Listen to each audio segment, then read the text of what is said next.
O Secretariado de Missão de Observação Eleitoral do G7+, realizou uma reunião de coordenação em Lisboa, Portugal, para discutir as atividades que a equipa irá desenvolver durante a observação das eleições presidenciais e parlamentares na Guiné-Bissau, agendadas para 23 de novembro de 2025.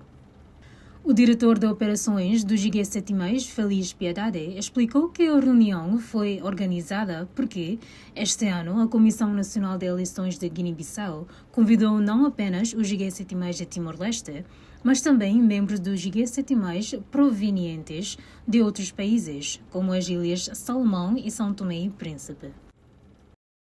Primeiro, vamos hari untuk kono programa nebe makikipa ne ato halo começa abang nebe maratonan ka bagian Bissau. Nomos programa nebe maxi halo de observa campanha antes das eleições. No atividade nebe makato halo durante dia lorong das eleições dia 23 de novembro de 2025. Nomos tarefa atividade depois das eleições. A agenda segundo nebe magoing ami hari muito maka formulário ainda nebe kami se usa para poder observação durante a missão na cidade de Guiné-Bissau.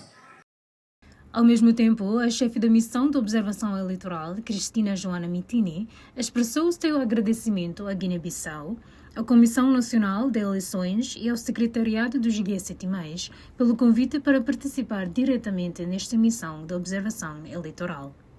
We'll move on to agenda number 3. I will give a little bit of remarks as the head of mission for our mission today, for our meeting today.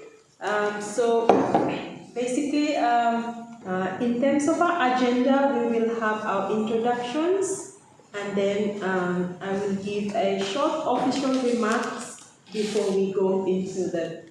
A reunião de coordenação foi liderada pela chefe da MOE, Cristina Joana Mitini, pelo diretor de operações do G7+, Feliz Piedade, pelo diretor-geral do Secretariado Técnico de Administração Eleitoral, Elvino Fernandes Muniz, pelo secretário-geral da Comissão Nacional de Eleições da República Democrática de São Tomé e Príncipe, Melvin Nascimento Castro, pelo técnico de protocolo e parceiros do G7+, Elísio Monteiro Valadares, e pelo assistente pessoal do G7+, Vitor Lio Gonçalves.